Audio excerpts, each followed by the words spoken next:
रहे हैं, डॉक्टर अतुल उप्रेती निसंदेह धन्यवाद के पात्र हैं। समस्त गुरुजनों को प्रणाम करते हुए समस्त विद्यार्थियों का पुनः एक बार संस्था में स्वागत करता हूं और आप लोगों को आत्मा के धरातल से आशीर्वाद देता हूं। धन्यवाद। आप लोगों ने मेरी बात सुनी, इसके लिए मैं आप लोगों को शुक्रिया अदा करता हूं। कोई भी बात कहने में अगर मुझसे गलती हुई हो तो आप लोग सब क्षमा करेंगे, इस उम्मीद के साथ अपनी बात समाप्त करता हूं। धन्यवाद सर, आपके द्वारा छात्रों को आशीर्वचन दिए गए। अब कार्यक्रम के दूसरे हिस्से में चलते हुए, सेकंड सेशन में चलते हुए, इस सेशन में हम लोग जो महत्वपूर्ण समितियां हैं जो छात्र छात्राओं से संबंधित, उसमें परीक्षा भी है, उसमें छात्र संघ चुनाव समिति भी है, उसमें स्कॉलरशिप और लाइब्रेरी और जो स्टूडेंट ग्रेवियांस रिड्रेसल सेल है, इसके बारे में आपको जानकारी दी जाएगी। सबसे पहले मैं आमंत्रित करूंगा डॉक्टर बीके जोशी जी को। सर, अपना व्याख्यान प्रस्तुत करें। धन्यवाद उप्रेती सर। शिक्षण सत्र 2021-22 के स्टूडेंट ओरिएंटेशन प्रोग्राम के ऑनलाइन प्रोग्राम के अध्यक्ष महाविद्यालय की प्राचार्य महोदया एवं ऑनलाइन उपस्थित महाविद्यालय के समस्त वरिष्ठ एवं कनिष्ठ प्राध्यापकगण और प्रिय छात्र छात्राओं, आप सभी का मैं हार्दिक स्वागत एवं अभिनंदन करता हूं।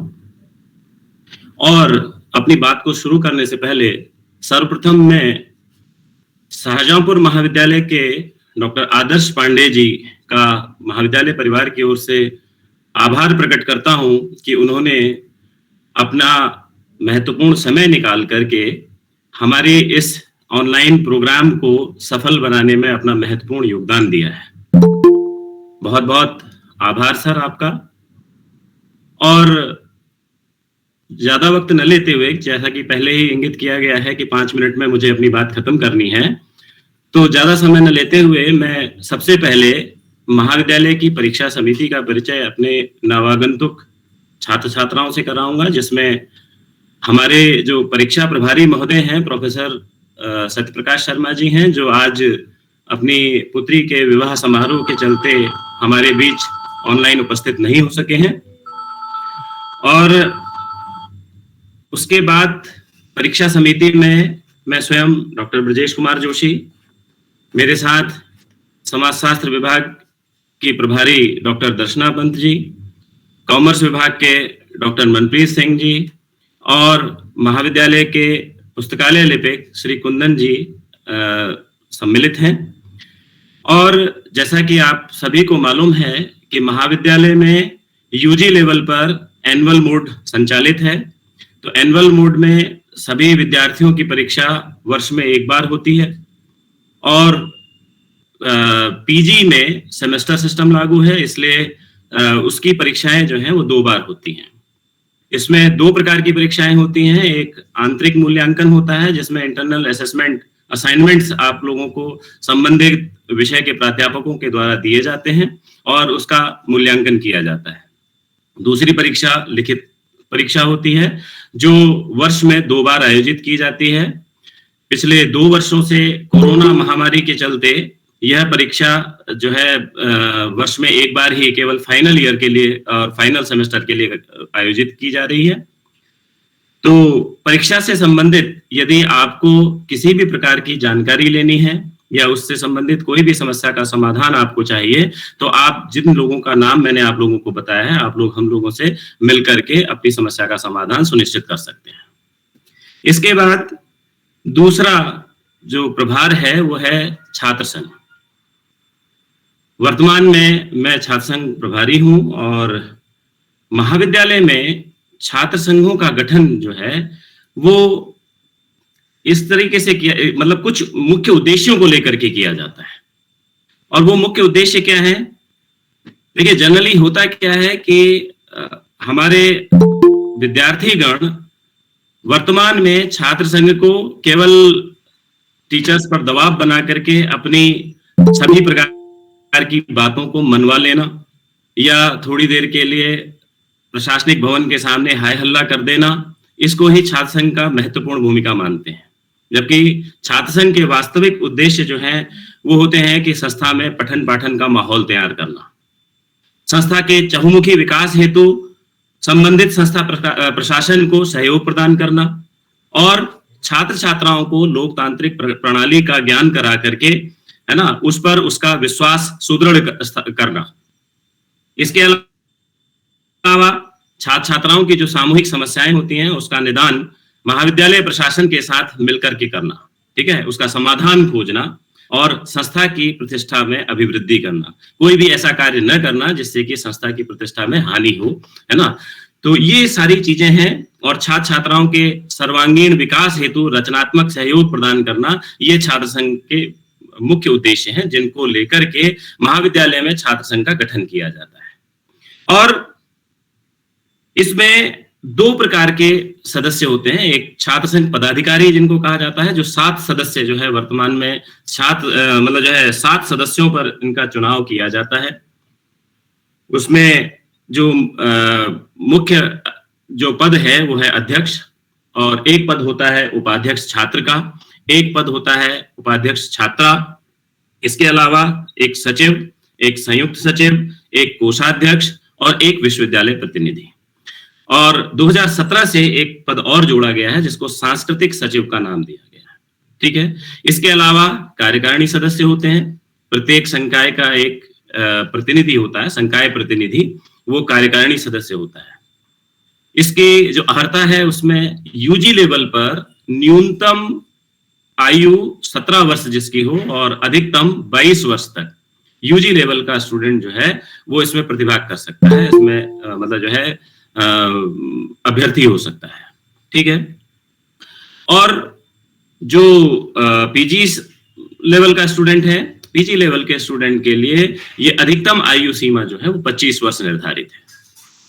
इसके अलावा प्रत्याशियों को अवसर के मामले में यदि कोई भी विद्यार्थी छात्र संघ पदाधिकारी के पद पर एक बार चुनाव लड़ लेता है, चाहे वो जीते या हारे, तो उसको केवल एक ही अवसर प्रदान होता है, उसको दोबारा अवसर जो दूसरा अवसर अब नहीं मिलता। उसके अलावा जो छात्र संघ कार्यकारिणी के सदस्य हैं, कार्यकारिणी सदस्य के रूप में प्रत्येक सदस्य को 2 बार चुनाव लड़ने के अवसर मिलते हैं, ठीक है।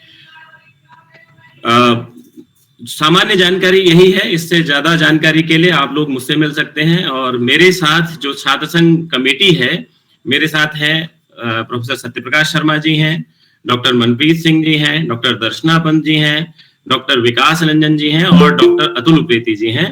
तो आप लोग को यदि इससे संबंधित, छात्र संघ से संबंधित किसी भी आपकी कोई भी क्वेरी होती है तो उसके लिए आप लोग मुझसे मिल सकते हैं।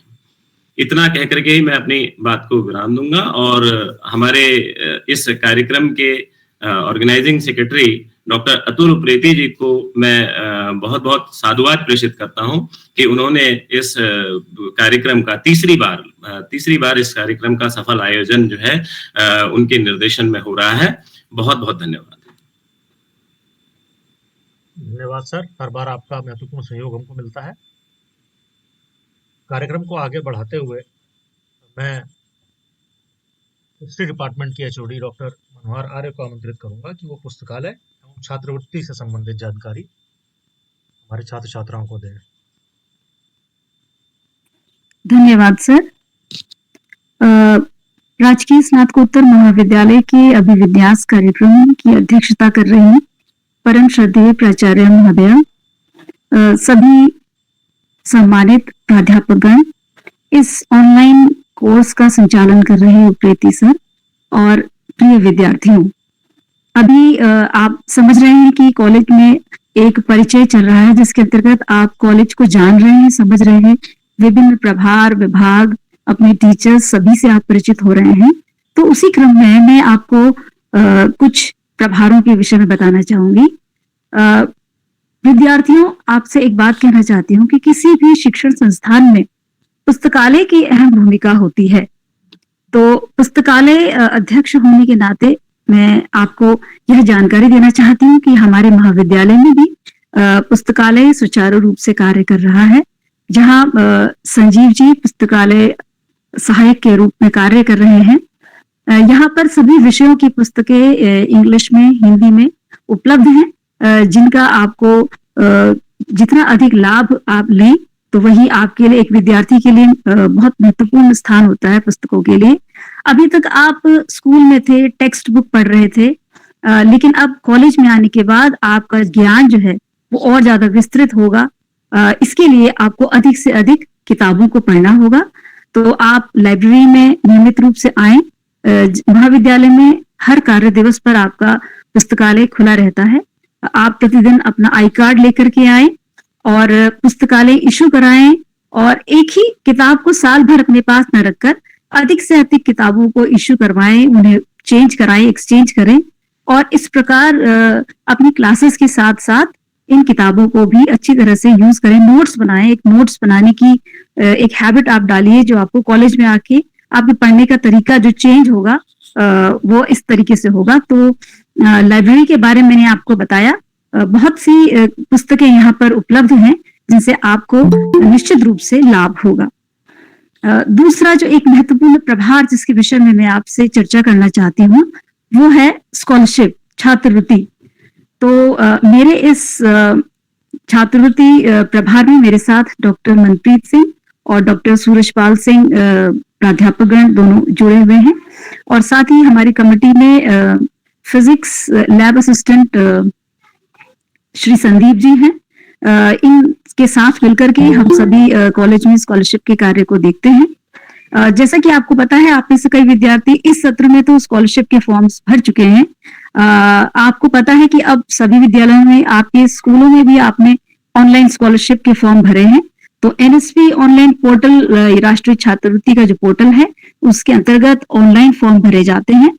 तो सबसे पहले तो मैं आपको ये कहना चाहूंगी कि आपने कॉलेज में एडमिशन लेने से पहले भी सभी आपके जो प्रमाण पत्र हैं वो आपने तैयार कर लिए थे। तो आप अपने डॉक्यूमेंट्स हमेशा रेडी रखें। आपके आधार, मेनली जो कुछ बता रही हूं मैं, आय प्रमाण पत्र, जाति प्रमाण पत्र, ये कुछ ऐसे कागज हैं जो कि अपडेटेड होने चाहिए, जो कि आपके पास तैयार होने चाहिए, ताकि जैसे ही ऑनलाइन डेट आती है आपके फॉर्म भरने की, आवेदन करने की, तो वह आपके पास उपलब्ध हो। तो सबसे पहले आप अपने कागज तैयार करके रखिए। आप यदि नियमित रूप से कॉलेज आएंगे, अगर आप रेगुलरली अपनी क्लासेस अटेंड करेंगे, तो आपको पता चलता रहेगा कि कब ऑनलाइन डेट आई है, कब तक उसे भरना है। और अगर इसमें आपको किसी भी प्रकार की कोई प्रॉब्लम आती है तो आप अपने टीचर से पूछ सकते हैं, मुझसे आकर के आप पूछ सकते हैं। तो सबसे इम्पोर्टेंट इसमें यह है कि आप अपने डॉक्यूमेंट्स रेडी रखिए, कॉलेज आइए, इन्फॉर्म्ड रहिए। यदि हम इन्फॉर्म्ड हैं, यदि हमें सूचित है, हर बात की सूचना है, तो फिर हम किसी भी अवसर को, जो आपको छात्रवृत्ति का एक अवसर मिलता है, उसे आप नहीं गवा पाएंगे। एक और इम्पोर्टेंट प्रभार है जिसके बारे में मैं आपसे बात करना चाहती हूँ, अनुसूचित जाति जनजाति शिकायत निवारण प्रकोष्ठ। सभी विद्यार्थी जो कि अनुसूचित जाति जनजाति वर्ग के जो हमारे छात्र छात्रा हैं, उनके हितों को सुरक्षित करने हेतु महाविद्यालय में एक प्रकोष्ठ गठित किया गया है। तो यदि इससे संबंधित किसी भी विद्यार्थी को कोई शिकायत हो, या किसी व्यक्ति के किसी के भी गलत शब्दों से यदि आप आहत होते हैं, तो आपके द्वारा सूचित किए जाने पर यह प्रकोष्ठ आपकी समस्याओं का निदान करेगा। और अंत में एक और बात मैं आपसे कहना चाहती हूँ विद्यार्थियों, कि कॉलेज में पढ़ाई के साथ साथ आपके व्यक्तित्व विकास के लिए, आपकी पर्सनालिटी डेवलपमेंट के लिए बहुत सारी एक्स्ट्रा को करिकुलर एक्टिविटीज भी होती हैं। जी हाँ, मैं सांस्कृतिक कार्यक्रमों की बात कर रही हूँ। तो मैं सांस्कृतिक प्रभारी के रूप में भी महाविद्यालय में कार्य कर रही हूँ, और जिसमें मेरे साथ महाविद्यालय की सभी महिला प्राध्यापक जो है वो जुड़ी हुई हैं। तो आप कॉलेज में होने वाली सभी सांस्कृतिक गतिविधियों में, मैं अच्छी तरह से जानती हूँ कि बहुत से विद्यार्थी ऐसे होंगे जो स्कूल में भी बहुत अधिक पार्टिसिपेट करते होंगे। तो आप लोग कॉलेज में भी उसी तरह अपने प्रतिभा का प्रदर्शन करते हुए सांस्कृतिक कार्यक्रम में भी प्रतिभाग करें, और उसके लिए आप मुझसे और मेरे महिला प्राध्यापकगण जो हैं उनसे आप अपना पार्टिसिपेशन के लिए नाम लिखवा सकते हैं। इन्हीं शब्दों के साथ मैं उप्रेती सर आपका धन्यवाद करती हूँ इस कार्यक्रम का संचालन करने के लिए, और इन्हीं शब्दों के साथ सभी बच्चों को आपकी शुभकामनाएं प्रेषित करते हुए कि आपका ये जो कॉलेज लाइफ है ये अच्छा चले और आप इस कॉलेज लाइफ में कुछ अच्छा ग्रहण करके और आगे एक अच्छे नागरिक बने। इन्हीं शुभकामनाओं के साथ मैं अपने शब्दों को विराम देती हूँ। धन्यवाद। धन्यवाद मैम, महत्वपूर्ण समितियों के बारे में जानकारी के लिए आपका सहयोग हमेशा हमको मिलता रहता है। कल भी मैंने जब आपसे बात की तो इतनी डिटेल में आपसे बात नहीं हो पाई थी।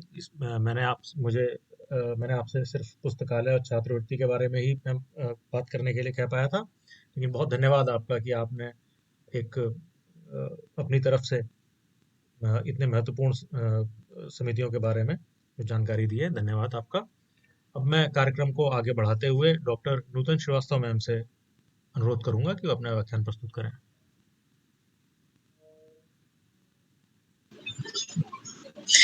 नमस्कार, थैंक यू अतुल सर।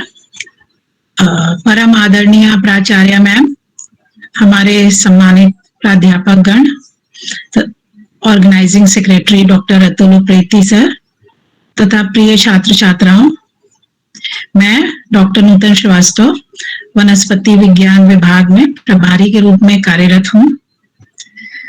इसके अलावा महाविद्यालय में महिला उत्पीड़न निवारण प्रकोष्ठ यानी विमेन ग्रीवांस रिड्रेसल सेल की संयोजिका के रूप में भी मैं प्रभारी के रूप में मैं कार्य कर रही हूँ। आप सभी लोगों को इसके बारे में थोड़ा संक्षिप्त रूप से मैं बताना चाहूंगी, क्योंकि जैसा आप जानते हैं कि हमारी सरकार का एक प्रमुख नारा है कि बेटी बचाओ बेटी पढ़ाओ। तो यदि बेटियां महाविद्यालय परिसर में या यूनिवर्सिटी कैंपस में सुरक्षित नहीं रहेंगी तो वो क्या पढ़ाई कर सकेंगी। तो इस वजह से कई सारे कार्यक्रम समय समय पर आयोजित किए जाते हैं कि महिलाओं में साक्षरता दर की वृद्धि हो और सुरक्षित रहे महिलाएं। तो इसी के अनुपालन में महाविद्यालयों में भी एक सेल का गठन किया जाता है जिसको कि विमेन हैरेसमेंट या आप यूं कह सकते हैं महिला शिकायत निवारण प्रकोष्ठ। इस सेल में मैं संयोजक के रूप में कार्यरत हूँ और मेरे साथ में महिला प्राध्यापिकाएं जैसे डॉक्टर मनोहर आर्या मैम, डॉक्टर दर्शना पंत, डॉक्टर जया कांडपाल मैम भी इसकी सदस्य हैं। इस प्रकोष्ठ की चेयरमैन हमारी आदरणीय प्राचार्य मैम हैं।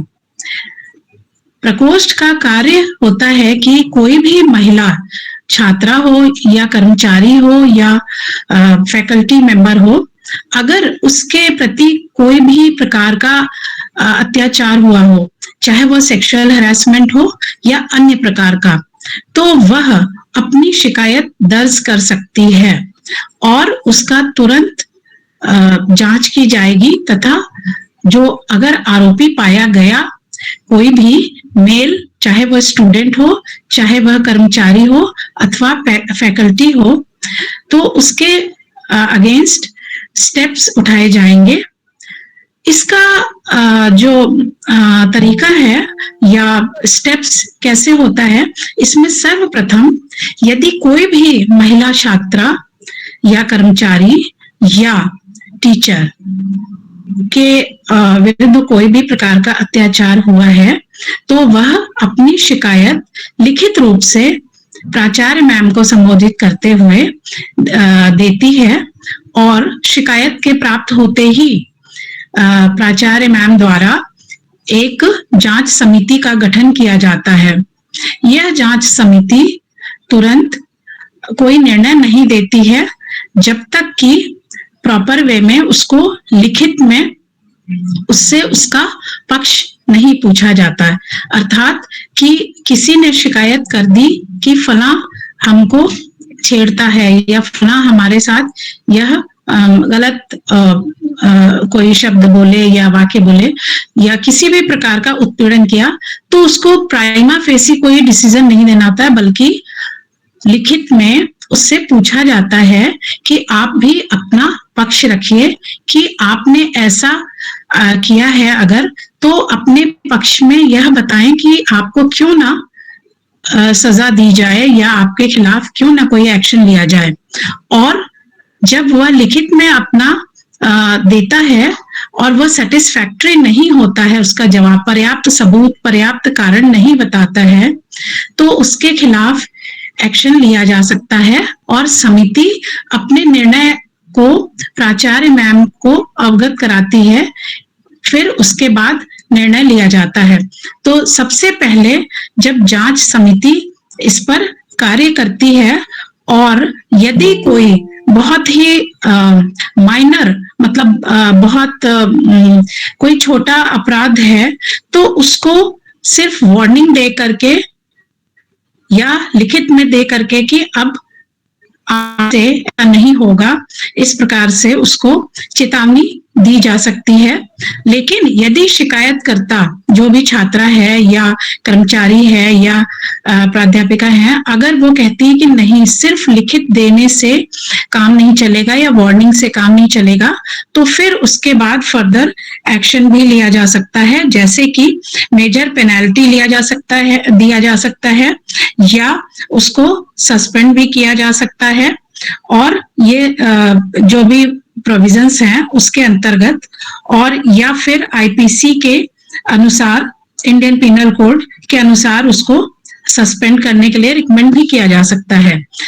यदि कोई सेक्सुअल हैरेसमेंट के दोषी पाया जाता है, तो उसमें चाहे स्टूडेंट हो, चाहे कर्मचारी हो या हमारी संस्था से संबंधित कोई भी आउटसाइडर भी हो, यह महत्वपूर्ण है कि आउटसाइडर भी जो कि अगर संस्था से किसी रूप में रिलेटेड हो, तो उसके खिलाफ भी गवर्नमेंट के या यूनिवर्सिटी के रूल्स जो होते हैं उसके अनुसार उसके अगेंस्ट एक्शन लिया जा सकता है। और इसमें वार्निंग देना या कभी कभी 1 महीने के ही लिए सस्पेंड किया जाता है, लेकिन अगर अपराध ज्यादा बड़ा है तो उसको आगे एग्जाम में अपीयर होने से रोका जा सकता है। यदि वह स्टूडेंट है तो 3 वर्ष तक के लिए प्रतिबंध लगाया जा सकता है, या यूनिवर्सिटी से रेस्ट्रिकेट किया जा सकता है, या गवर्नमेंट या यूनिवर्सिटी एक्ट के अंतर्गत कोई भी दूसरा जो पनिशमेंट दिया जा सकता है, उसके लिए कमिटी रिकमेंड कर सकती है। तो कुल इसका मतलब यह है कि जो भी महिला छात्राएं हैं या कर्मचारी हैं या प्राध्यापिकाएं हैं, यदि उनको कभी भी किसी भी प्रकार का उत्पीड़न महसूस होता है जो कि किसी मेल पुरुष छात्र या कर्मचारी या प्राध्यापक के द्वारा किया गया हो, तो वह अपनी शिकायत दर्ज करके और उसका सजा के लिए मतलब सजा दिलवाया जा सकती है, और अपनी बेहिचक और निडर होकर के अपनी पढ़ाई या कार्य जारी रख सकता है। धन्यवाद मुझे यहाँ बोलने के लिए, और थैंक यू अतुल सर।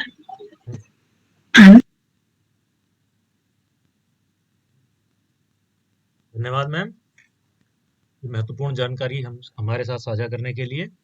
अब कार्यक्रम को तीसरे सेशन की ओर ले जाते हुए, इस सेशन में हम लोग छात्र छात्राओं के लिए आयोजित होने वाले महत्वपूर्ण जो कार्यक्रम हैं उनसे संबंधित जानकारी आपको देंगे। सबसे पहले मैं आमंत्रित करना चाहूँगा हमारे महाविद्यालय के एक महत्वपूर्ण हस्ताक्षर डॉक्टर कुमार विमल लटकिया जी को, जो कि फैकल्टी ऑफ कॉमर्स के एडमिन हैं और साथ ही साथ करियर काउंसलिंग जैसा महत्वपूर्ण प्रभार भी देख रहे हैं। मैं आमंत्रित करूंगा डॉक्टर कुमार विमल लटकिया जी को। Thank you Atul sir. परम आदरणीय प्राचार्य मैम, एवं यहाँ उपस्थित मेरे सभी कनिष्ठ एवं वरिष्ठ साथीगण तथा प्रिय विद्यार्थियों, जैसा कि आपको अभी IQAC के द्वारा बताया गया कि हम तीसरा अभिन्यास कार्यक्रम का आयोजन कर रहे हैं, और जैसा कि मुझे याद आ रहा है कि पहला जो हम लोगों ने कार्यक्रम करा था वो हम लोगों ने ऑफलाइन किया था, और चूंकि उसके बाद हम पिछले 2 वर्ष से कोरोना महामारी से ग्रस्त रहे तो हमने इसको ऑनलाइन प्लेटफॉर्म के माध्यम से संचालित किया।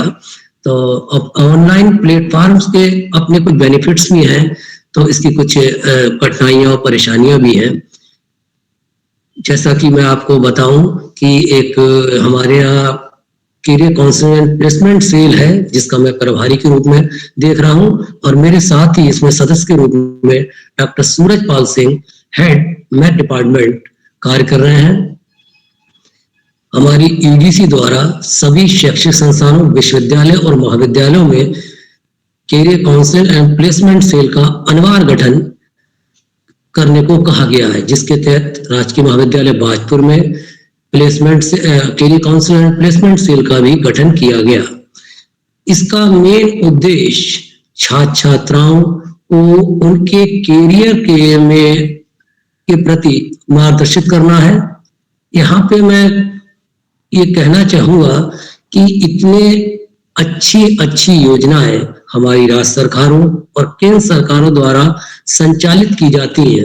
इसके उद्देश्य की प्राप्त करने की सार्थकता या इसके उद्देश्य तभी प्राप्त कर सकते हैं जिनके लिए ये योजनाएं बनाई जाती हैं वो इसमें अपनी रुचि प्रदान करें। यदि जिनके लिए योजनाएं चलाई जा रही हैं, जिनको मार्गदर्शित करने के लिए योजनाएं चलाई गई हैं, जिनको लाभ पहुंचाने के लिए योजनाएं चलाई गई हैं, उनकी ही रुचि इसमें नहीं होगी, तो मेरा मानना है कि ये योजनाएं अपने आप में अपने उद्देश्य को प्राप्त नहीं कर सकती। जैसा अभी भी मैं देख रहा हूं कि हमारे IQAC के जो कोऑर्डिनेटर हैं डॉक्टर अतुल प्रेती सर ने 1 हफ्ते से काफी मेहनत करने के बाद, पहले तो हम लोग इस कार्यक्रम को ऑफलाइन करना चाह रहे थे, लेकिन अपनी कुछ समस्याएं रहती हैं क्योंकि विश्वविद्यालय में, महाविद्यालय में बहुत सारे कार्य रहते हैं। फिर हम लोगों ने तय करा कि इस कार्यक्रम को ऑनलाइन किया जाए। तो यहाँ पे भी अगर देखा जाए तो प्रतिभागियों की संख्या बहुत कम है। जो हमारी कैरियर काउंसलिंग का मेन उद्देश्य है कि छात्रों में छिपी हुई योग्यताओं को मालूम करके उनको उस मार्ग में आगे बढ़ने के लिए मार्गदर्शित करना। और मार्गदर्शित हम तब तक नहीं कर सकते जब तक हम कम्युनिकेशन नहीं करते, संवाद नहीं करते, क्योंकि एक अच्छा काउंसलर स्टूडेंट से या जिस विषय की हम काउंसलिंग कर रहे हैं उसके व्यक्ति से हम संवाद करने के बाद ही उसकी छुपी हुई योग्यता को हम मालूम कर सकते हैं और उसको हम आगे बढ़ने के लिए प्रेरित कर सकते हैं, उसकी समस्याओं का निदान कर सकते हैं। लेकिन मैंने यहाँ देखा कि जब छात्र छात्राएं संवाद करने की स्थिति में नहीं होंगे, अपनी बात नहीं कहेंगे, अपनी परेशानी नहीं कहेंगे, तो कोई भी काउंसलर आपकी मदद नहीं कर सकता। प्राय ये देखा गया है कि विश्वविद्यालय और महाविद्यालय स्तर पर विद्यार्थी कैरियर काउंसलिंग एवं प्लेसमेंट सेल को केवल और केवल कि after graduation, after post graduation, यानी अपनी एजुकेशन पूर्ण करने के बाद जो हमारी जॉब प्राप्त करने में जो कठिनाई आती हैं उसके लिए गठित सेल मानता है। जबकि मैं आपको थोड़ा क्लियर कर दूं, ऐसा नहीं है। मैं अपने प्लेटफॉर्म के माध्यम से कि आप अपने अंकों को किस तरीके से सुधार सकते हैं विषय पर, अब विश्वविद्यालय शिक्षा परीक्षा की तैयारी कैसे करें, जैसे महत्वपूर्ण विषयों पर भी कैरियर काउंसलिंग का सफल कार्यक्रम आयोजित कर चुका हूं। तो इसमें आप ग्रेजुएशन के बाद यदि पोस्ट ग्रेजुएशन करते हैं तो उसमें आ रही परेशानी में विषय चयन कि हम किस विषय में पोस्ट ग्रेजुएशन करें, आप उस समस्याओं का भी कैरियर काउंसलिंग के माध्यम से निदान कर सकते हैं। इसी तरीके से आप अपने अंकों को किस तरीके से सुधारें, अपने परीक्षा की तैयारी कैसे करें, इन सभी विषयों पे भी कैरियर काउंसलिंग के माध्यम से आपको आ रही कठिनाइयों का निदान किया जाता है। तो मेरा आप सभी से ये आग्रह है कि इन, जैसा कि सभी लोगों ने बताया कि आज हमारा जो परिचय कार्यक्रम है उसका मूल उद्देश्य ये है कि सभी समितियों से नव आगंतुक जो हमारे विद्यार्थी हैं उनको अवगत कराया जा सके। तो आप अवगत होने के बाद यदि इसका लाभ उठाते हैं तो ये हमारा जो अवन्यास कार्यक्रम है, जिसका नाम हमारे प्राचार्य मैम द्वारा परिचय कार्यक्रम दिया गया है, तभी ये सार्थक होता है कि आप इनसे जुड़े, इन सारी समितियों से जुड़ के लाभ उठाएं। आपको करियर काउंसलिंग के माध्यम से आपके प्लेसमेंट के, हम आपको प्लेसमेंट में ही आप सहयोग करते हैं, आप किस तरीके से अपना प्लेसमेंट प्राप्त कर सकते हैं उसकी भी जानकारी दी जाती है। मैंने अभी पूर्व में भी 2 बड़े कार्यक्रम करे, वो दोनों ऑनलाइन किए, लेकिन अभी मैं इसी मार्च में भी एक अपना कार्यक्रम मैंने डिजाइन किया है। तो उस कार्यक्रम को तो क्योंकि समय की थोड़ी दिक्कत है, अभी हम लोगों को चुनाव में ड्यूटी है, फिर सेमेस्टर एग्जामिनेशन की भी है, तो इस कार्यक्रम को तो मैं ऑनलाइन ही रखना चाहूंगा। और आगे से हमारे ऑफलाइन कार्यक्रम होंगे, और ऑफलाइन कार्यक्रम में मैं सभी विद्यार्थियों से अनुरोध करूंगा, ऑफलाइन कार्यक्रम हो चाहे ऑनलाइन कार्यक्रम तो और भी आसान होता है कि विद्यार्थी को तुरंत आप उसमें ज्वाइन कर सकते हैं, समय की बचत होती है। लेकिन ऑफलाइन में आपको महाविद्यालय आना है, महाविद्यालय आने पर समय पर वहां पर उपस्थित होकर उस कार्यक्रम प्रतिभाग करना है, अपनी बात रखनी है, अपनी परेशानी रखनी है, अपनी समस्याओं का जो है चर्चा पर चर्चा करनी है, जिससे आपकी शिक्षा में, आपके जॉब में, आपके करियर में आ रही परेशानी के लिए हमारे विशेषज्ञों द्वारा, हमारे काउंसलर द्वारा आपकी उस परेशानी का निदान किया जा सके, और इस करियर काउंसलिंग का जो मेन उद्देश्य है उसको सार्थक किया जा सके, या विश्वविद्यालय और राज्य सरकारों द्वारा जिस उद्देश्य से इस सेल का गठन किया है, और उस गठन का अपने उद्देश्य को प्राप्त कर सके। और इस आयोजन के लिए मैं एक बार पुनः अपने सहयोगी डॉक्टर अतुल उप्रेती सर को बहुत बहुत धन्यवाद देता हूँ। Thank you doctor Atul Upreti sir. Over to doctor Atul Upreti. Thank you sir. हमेशा ही आपका महत्वपूर्ण सहयोग हमको मिलता रहा है किसी भी कार्यक्रम को आयोजित करने में, और इस कार्यक्रम को भी जब हमने शुरू किया था तो आपने बहुत ही महत्वपूर्ण भूमिका निभाई थी। धन्यवाद आपका। अब कार्यक्रम को आगे बढ़ाते हुए मैं श्री आदर्श चौधरी जी को आमंत्रित करूंगा कि वो अपने प्रभार से संबंधित व्याख्यान प्रस्तुत करें। हालांकि मैंने उनसे ऑनलाइन विषय के बारे में कहने के लिए नहीं कहा था, लेकिन 2 शब्द अगर उसके बारे में भी बोल देंगे तो भी छात्रों के लिए बहुत महत्वपूर्ण रहेगा। आदर्श चौधरी। धन्यवाद सर।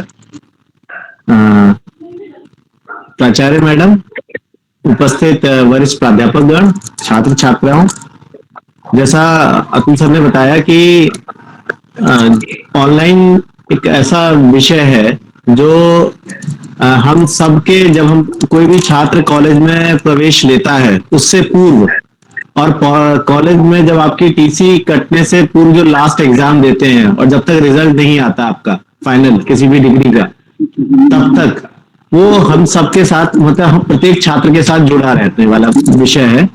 और ये प्रभार तब शुरू होता है जब आप एडमिशन फॉर्म भरते हैं। तो एडमिशन फॉर्म आप सब लोगों ने इस बार भरा होगा, जो महाविद्यालय के पोर्टल पर भरते हैं आप, और उसमें जो भी आप जानकारी भरते हैं, चाहे अपना नाम हो, उसमें कोई स्पेलिंग करेक्शन भी हो सकती है बाद में, क्योंकि केयरलेस के नाते हम जब कभी कैफे में जाते हैं वहां से फॉर्म भरवाते हैं। उसके बाद फादर नेम, कैटेगरी और अपनी क्वालिफिकेशन में जो मार्क्स होते हैं, उन सब चीजों को डिटेल में आप भरते हैं। उसके बेसिस पे आपका मेरिट बनती है और आपका एडमिशन हुआ है। लेकिन कोई भी त्रुटि अगर है, और जब वो एग्जामिनेशन फॉर्म भरते हैं तो वो कैरी फॉरवर्ड होती है, वो क्योंकि उसमें बहुत ज्यादा एडिट करने का ऑप्शन बाद में नहीं आता है। तो जिन बच्चों के फॉर्म में भरते समय, एडमिशन फॉर्म में अगर आपके कोई नाम, फादर नेम या कोई स्पेलिंग मिस्टेक है या और किसी प्रकार की त्रुटि आपको लगती है, तो आप भौतिक विज्ञान विभाग में वहां पर ऑनलाइन प्रभार से संबंधित हम लोग यहाँ बैठते हैं, तो वहां आकर संपर्क कर सकते हैं, और आपकी चीजों में उसमें हम एडिट करने का जो भी ऑप्शन उस समय उपलब्ध होता है, हर समय के अनुसार उसमें ऑप्शन बदलते रहते हैं, तो उनपे हम बच्चों की हेल्प कर सकते हैं। इसके अलावा हम एक थोड़ी सी सावधानी जरूर रखें कि जितने भी एग्जामिनेशन फॉर्म, क्योंकि अब ईयर मोड आ गया है, तो एनुअल मोड में आप जब भी आप फॉर्म भरते हैं तो अपनी सभी जानकारियां और खास तौर पे स्पेलिंग्स वो बिल्कुल करेक्ट भरी जाए, इसका ध्यान रखें। और सब्जेक्ट चूज करते समय, जो कई बार क्या होता है कि हमें सब्जेक्ट कुछ और मिला होता है और हम एग्जामिनेशन के लिए बहुत अलग सब्जेक्ट भर देते हैं। तो क्योंकि हमारे पास ऑनलाइन प्रवेश और परीक्षा दोनों का प्रभार है, तो परीक्षा में भी आपके सब्जेक्ट कॉम्बिनेशन और एग्जामिनेशन फॉर्म के बेसिस पर ही आपका मार्कशीट आती है। तो इन दोनों को आपको ध्यान रखना है कि कहीं वहां पर कोई त्रुटि ना हो, या जिस सब्जेक्ट में आपका एडमिशन हुआ, खासतौर पर बीए में ये समस्या आती है कि उनको एडमिशन किसी और सब्जेक्ट में मिलता है और एग्जामिनेशन फॉर्म भरते समय वो किसी और सब्जेक्ट को चूज कर लेते हैं। और कई बार ऐसा भी देखने में आया है कि फर्स्ट ईयर में उन्होंने अलग सब्जेक्ट से किया है और सेकेंड ईयर वो अलग सब्जेक्ट से करने के लिए एग्जामिनेशन फॉर्म भर देते हैं। तो इन चीजों का थोड़ा सा ध्यान रखेंगे, और इस प्रकार की अगर कोई भी समस्या अगर गलती से हो भी जाती है तो तुरंत ऑनलाइन प्रभार में परीक्षा या प्रवेश और परीक्षा से संबंधित जितनी भी समस्याएं हैं आप आकर के अपने एप्लीकेशन के माध्यम से दे सकते हैं, और उसको हम यूनिवर्सिटी से कोऑर्डिनेट करके उसको सॉल्व करेंगे, प्रयास करते हैं हम जितना हमारे ऑनलाइन पोर्टल पे हम लोग को जितने राइट्स दिए गए हैं वेबसाइट के माध्यम से। तो एक तो ये विषय आता है कि हम सावधानी बरतें। दूसरा, कई बार क्या होता है कि हम अपने यूजर नेम और पासवर्ड को संरक्षित नहीं करते और भूल जाते हैं। तो हमारे पास एक व्यवस्था है कि हम किसी भी स्टूडेंट की आइडेंटिटी को जान सकते हैं कि उसने कब क्या किया है और अभी वो किस सेमेस्टर में है या कहाँ का स्टूडेंट है। तो उसके लिए जो हमारे इंस्टीट्यूट के स्टूडेंट हैं उनकी एक यूनिक मतलब रोल नंबर है, रोल नंबर जो फर्स्ट ईयर में जनरली क्रिएट होता है, तो उसके माध्यम से हम चीजों को बता सकते हैं। तो थोड़ी सी सावधानी स्टूडेंट की तरफ से ये होनी चाहिए कि जब वो अपना फोन नंबर और email ID, generally Atul sir नेक को प्रभाव देखते हैं और उसमें ये हमेशा आती है समस्या कि ईमेल आईडी जब आप कैफे में भरवाते हैं तो वो जनरली आप कैफे वाला अपनी ईमेल आईडी भर देता है और बाद में जब हमें कोई करेक्शन या ओटीपी में की जरूरत होती है तो वो मेल अब कैफे के पास आता है। तो थोड़ा सा हमें ये ध्यान रखना है कि हमें प्रवेश और परीक्षा के जितने भी फॉर्म भरे उसमें अपना मोबाइल नंबर करेक्ट हो और ईमेल आईडी करेक्ट हो, और जो मोबाइल नंबर से आपने रजिस्ट्रेशन किया है उसको अगले 3 साल तक, जब तक आपकी डिग्री पूरी नहीं होती है, उसको बनाए रखें। नंबर वो ना बदले, वरना ओटीपी नहीं आता, फिर आप एग्जामिनेशन फॉर्म या एडमिशन फॉर्म अगले साल का नहीं भर पाते हैं। और कई बार ये होता है कि आपने एग्जामिनेशन फॉर्म भर दिया, एग्जाम दे दिया, लेकिन आपकी मार्कशीट ऑनलाइन नहीं खुलती है, फिर आपको ओटीपी की जरूरत पड़ती है और फिर उसी मोबाइल नंबर की जरूरत पड़ती है। तो इन सारी समस्याओं के लिए आपको फिर हमारे प्रभार के पास या हमारे जो कमेटी है जिसमें मैं हूं, आदर्श चौधरी भौतिक विज्ञान विभाग में, और डॉक्टर मनप्रीत जी जो कि कॉमर्स विभाग में हैं, हम दोनों के माध्यम से जो भी समस्याएं होती हैं हम उनको रेक्टिफाई करने की कोशिश करते हैं। इसके अलावा एक दूसरा जो महत्वपूर्ण प्रभार है और जो एक्स्ट्रा करिकुलर एक्टिविटी के लिए बहुत इंपॉर्टेंट है, जिसे हम कहते हैं रोवर्स रेंजर्स। रोवर रेंजर बच्चों का जब आप छोटी क्लासेस में होंगे 1 से 12th में, तो आपके पास एक रहता था कि आप स्काउट गाइड के विषय में जानते होंगे। उसी को जब आप कॉलेज में एडमिशन लेते हैं तुमको जो स्काउट गाइड का ही नाम बदलकर रोवर्स और रेंजर्स हो जाता है। रोवर्स छात्रों के लिए, रेंजर्स छात्राओं के लिए। इसमें 2 प्रकार के इवेंट्स होते हैं। तो पहले तो फर्स्ट ईयर के स्टूडेंट जितने भी हैं मैं उनसे कहूंगा कि वो अपना रजिस्ट्रेशन कराएं। मेरे पास फॉर्म उपलब्ध है, वहां से आप फॉर्म प्राप्त कर सकते हैं। और उसमें 2 तरीके के जो इवेंट की बात हम करते हैं, इसमें पहला है टीम इवेंट। टीम इवेंट में जैसे समागम होता है, समागम का मतलब कई कॉलेज एक साथ असेंबल होते हैं अपनी अपनी पूरी टीम के साथ में, किसी एक पूरे उत्तराखंड प्रांत का एक असेंबली होती है, उसमें अपने टीम इवेंट्स में हमें पार्टिसिपेट करना होता है और उसके हिसाब से हमको पुरस्कार मिलता है। उसके अलावा एक होता है उपराष्ट्रपति पुरस्कार, जो पूरे कॉलेज की यूनिट पार्टिसिपेट करती है और उत्तराखंड के जितने भी कॉलेज उसमें पार्टिसिपेट करते हैं उन सब के बेसिस पर पूरे प्रांत से 1 या 2 कॉलेजेस को सेलेक्ट किया जाता है। इंडिविजुअल इवेंट्स जो होते हैं उसमें आपका निपुण की परीक्षा होती है, जो जब आप एडमिशन लेते हैं तो जब आपने यहाँ पर रोवर रेंजर में अपना रजिस्ट्रेशन कराएंगे उसके 2 से 3 महीने के बाद हम दीक्षा कराते हैं और दीक्षा के 3 महीने बाद निपुण की परीक्षा होती है। तो वो आपका इंडिविजुअल है, आपकी एक डायरी तैयार करवाई जाती है और उसके बेसिस पर जब निपुण आप क्वालिफाई करते हैं तो उसके 1 साल बाद आप राज्य पुरस्कार के लिए जाते हैं।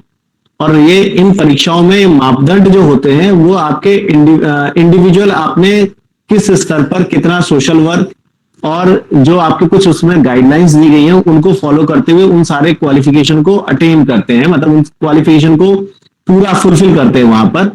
और उसके साथ में कुछ कम्युनिटी सर्विस की बातें काम को करना पड़ता है। तो ये हर निपुण के लिए अलग है, राज्य पुरस्कार के लिए अलग है, और राज्य पुरस्कार होने के बाद उसके 1 साल बाद आपको फिर राष्ट्रपति पुरस्कार के लिए जाना होता है। तो ये वही बच्चे जा सकते हैं राष्ट्रपति पुरस्कार के लिए जो राज्य पुरस्कार को क्वालिफाई करते हैं। अब तो ये 2 तरीके के इवेंट हैं और 2 तरीके के पुरस्कार हैं। इसमें सबसे बड़ा बेनिफिट ये है कि आपको इंटरनेशनल एक्सपोजर, हमारा जो ये क्योंकि एक एनजीओ के माध्यम से चलता है रोवर रेंजर्स, तो विश्व में एकमात्र ऐसी संस्था है जो आपको इंटरनेशनल ऑर्गेनाइजेशन से जोड़ती है और इंटरनेशनल इवेंट्स में पार्टिसिपेट करने के लिए अपॉर्चुनिटी देती है। इसमें से काफी कुछ महाविद्यालय द्वारा खर्च किया जाता है, कुछ आपको संस्थाओं से मिलता है इंटरनेशनल इवेंट में जाने के लिए, और कुछ आपको स्वयं भी वहन करना पड़ता है। जैसा हमें उस समय निर्देश प्राप्त होते हैं, जो रूल्स होते हैं इस एनजीओ के माध्यम से मिलते हैं। इसका जो हेडक्वार्टर है वो उत्तराखंड में देहरादून में है, वहीं से सारे लेटर्स और सारी जो जानकारियां वो निर्गत होती हैं और जिनको हम समय समय पर बच्चों के साथ शेयर करते हैं। तो इंटरनेशनल एक्सपोजर, कम्युनिटी सर्विस, ये इसके ऐसे यूनिक पॉइंट है जो आपको समाज से जोड़ते हैं और विश्व से जोड़ते हैं। तो इनके लिए अगर कोई छात्र चाहता है कि मैं समाज में अपने छात्र जीवन में कुछ करूं और उसके बाद विश्व स्तर पर अपनी एक पहचान बनाऊं, तो उसके लिए रोवर रेंजर एक बहुत अच्छा इवेंट है, मतलब ऑर्गेनाइजेशन है जिससे आप उसके माध्यम से आप जुड़ सकते हैं। जो एक इसका अलग अपॉर्चुनिटी आती है कि आपकी जो पर्सनालिटी डेवलपमेंट की बात आती है कि आप, क्योंकि इसमें जो इवेंट्स होते हैं वो आपके डिबेट के कंपटीशन होते हैं, उसके बाद पेंटिंग से लेकर डांस से लेकर के हर तरीके के इवेंट में जो निपुण और इस प्रकार की परीक्षाएं होती है उनमें ये भी एक पार्ट है। तो उसका भी एक एक्सपोजर आपको मिलता है। करियर अपॉर्चुनिटी अगर आप देखें इसमें, तो विशेष तौर पर जो रेलवे की रिक्रूटमेंट सिस्टम है और प्रमोशंस है, उसमें अगर आपके पास राज्य पुरस्कार का सर्टिफिकेट है या राष्ट्रपति पुरस्कार का सर्टिफिकेट है तो आपको प्रमोशन में स्पेशल बेनिफिट्स दिए जाते हैं। ये सिर्फ और सिर्फ रोवर रेंजर्स के स्टूडेंट्स के लिए है। तो वहां आप पार्टिसिपेट करने से करियर में आपको बेनिफिट है। और तो एक कह सकते हैं कि आपको ड्यूरिंग जब आप छात्र हैं उस समय आप जुड़े हुए हैं रोवर रेंजर के रूप में, और जब आप छात्र अपनी डिग्री कंप्लीट कर लेते हैं उसके बाद भी इंडिपेंडेंट रोवर की तरह आप यूनिट से जुड़े रह सकते हैं। तो हमारे पास ड्यूरिंग कॉलेज टाइम भी एक अपॉर्चुनिटी है और आफ्टर कॉलेज टाइम भी एक अपॉर्चुनिटी लाइफ लॉन्ग बनी रहती है। तो ये आपके एक्सपीरियंसेस हैं अगर आप जो आपको मोटिवेट करते हैं आगे बढ़ने के लिए और इसके साथ में कम्युनिटी और देश के साथ में जुड़ने के लिए। तो इन सब चीजों को देखते हुए जैसा जिन छात्रों को भी इसकी जरूरत लगे और उनको लगता है कि हमें ऐसा जुड़ना चाहिए, तो आप इनसे हमारे माध्यम से और जो कमेटी के माध्यम से फॉर्म प्राप्त करके अपना एडमिशन ले सकते हैं इसमें और आगे की चीजों को जानकारी प्राप्त कर सकते हैं। इसी के साथ मैं अपनी वाणी को विराम देता हूँ। धन्यवाद अतुल सर। धन्यवाद आदर्श सर, बहुत महत्वपूर्ण जानकारी के लिए। वास्तव में जिस समस्या को इंगित किया है कि छात्र छात्रा अपना मोबाइल नंबर बहुत जल्दी बदल देते हैं, मैं एक बार फिर से बताना चाहूँगा कि मोबाइल नंबर एक बार जो आपका रजिस्टर्ड मोबाइल नंबर है उसको बदलना या रजिस्टर्ड जो ईमेल आईडी है उसको बदलना हमारे हाथ में बिल्कुल नहीं है। चाहे वो IQAC डेटा सेंटर का मामला हो या कोई आपका केस जो ऑनलाइन प्रभारी के पास जब उन्हें डील करेंगे, तो हम लोगों के पास ये सुविधा नहीं है कि हम उस नंबर को या उस ईमेल को बदल पाएं। इसलिए ये नंबर आपका यूनिक होना चाहिए, कोई और इस नंबर से रजिस्टर्ड ना हो और कोई भी किसी दूसरे की ईमेल आईडी यूज ना करे। बहुत बड़ी समस्या तब आ जाती है जब आप अपनी ईमेल आईडी से रजिस्टर ना करवा के कुमाऊं यूनिवर्सिटी में किसी बाहर वाले की आईडी के साथ, यानी कि जो इंटरनेट कैफे वाले की आईडी के साथ अगर आप रजिस्टर करवा देते हैं तो आपको बहुत समस्या आती है आगे। तो आप इस बात का ध्यान रखेंगे। आदर्श जी ने जो बात कही है उसको आप लोग सभी लोग संज्ञान लेंगे। तो धन्यवाद आदर्श सर। अब मैं कार्यक्रम को आगे बढ़ाते हुए कॉमर्स डिपार्टमेंट के डॉक्टर मनप्रीत सिंह जी को आमंत्रित करूंगा कि वो एनएसएस के बारे में अपना व्याख्यान प्रस्तुत करें।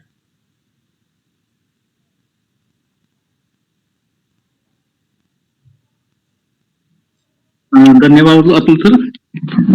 आदरणीय प्रिंसिपल मैडम एवं हमारे सभी वरिष्ठ प्राध्यापकगण, सर मैं हो सके तो अपना वीडियो ऑन कर लेंगे, हम आपकी एक फोटो ले लेंगे। वीडियो सर चल नहीं रहा आज। अच्छा ठीक है सर, ठीक है, कंटिन्यू, सॉरी सर।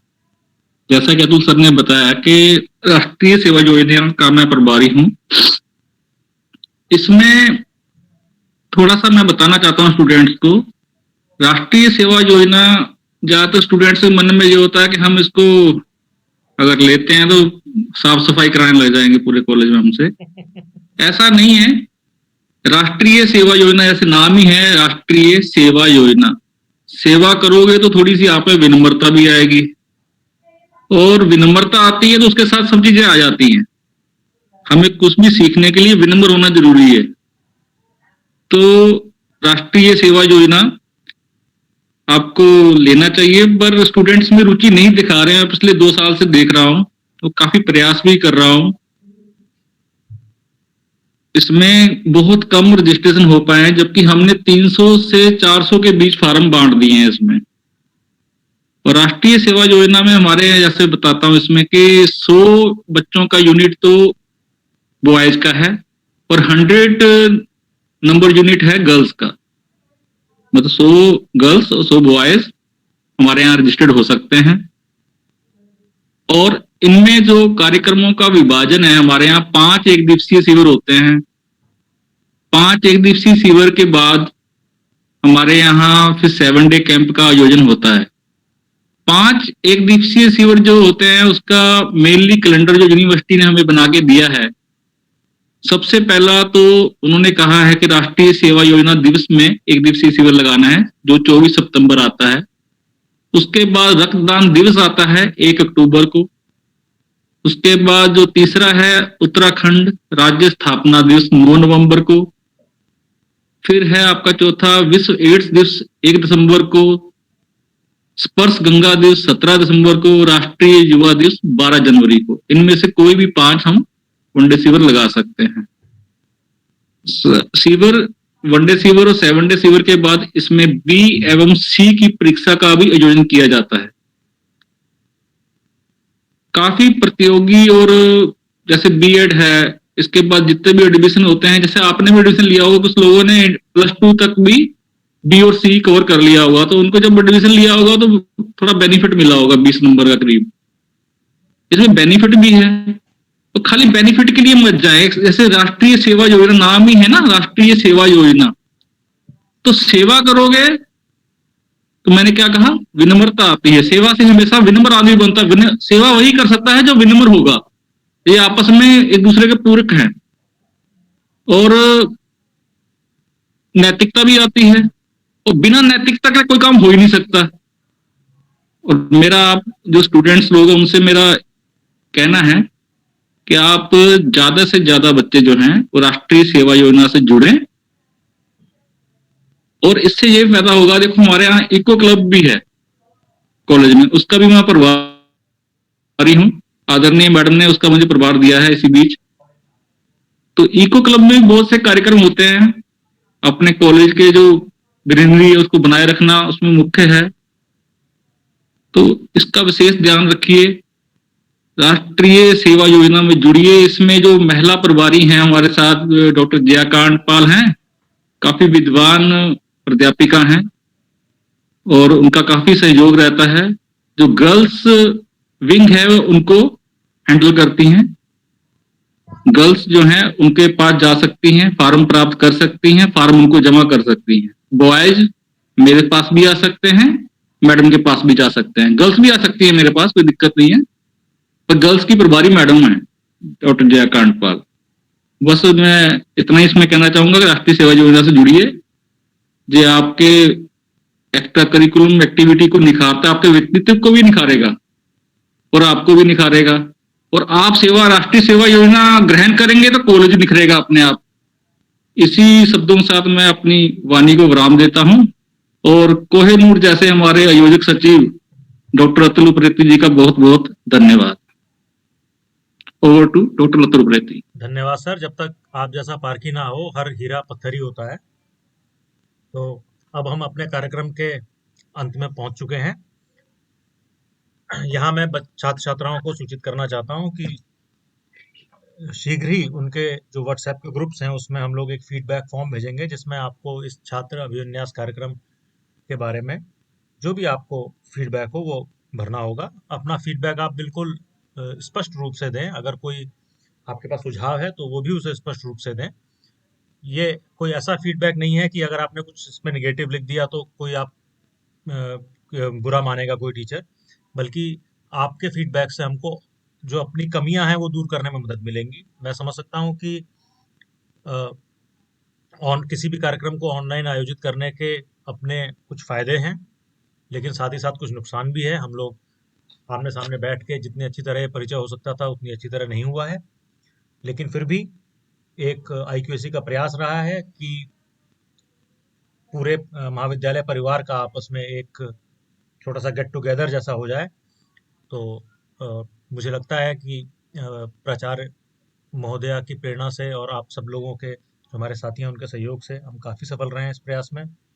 मैं पूरे महाविद्यालय परिवार की ओर से एक बार फिर से सभी नवागंतुक छात्र छात्राओं का महाविद्यालय परिवार में हृदय से स्वागत करता हूं। सबको अब मैं सभी गुरुजनों का आशीर्वाद और शुभेच्छाएं प्रेषित करता हूं।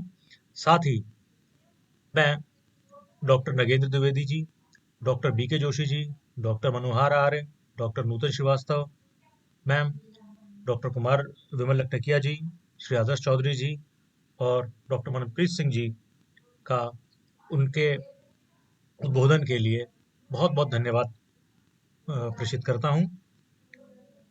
मेरा विशेष धन्यवाद डॉक्टर आदर्श चौधरी जी जो शाहजहांपुर में SS कॉलेज शाहजहांपुर में बॉटनी के हेड ऑफ डिपार्टमेंट हैं। उन्होंने अपना ये पेड वर्जन गूगल आदर्श पांडे जी सर। आदर्श पांडे जी वो मित्र हमारे आदर्श चौधरी जी भी हैं, तो बार बार वही इनका नाम निकल जाता है, डॉक्टर आदर्श पांडे जी।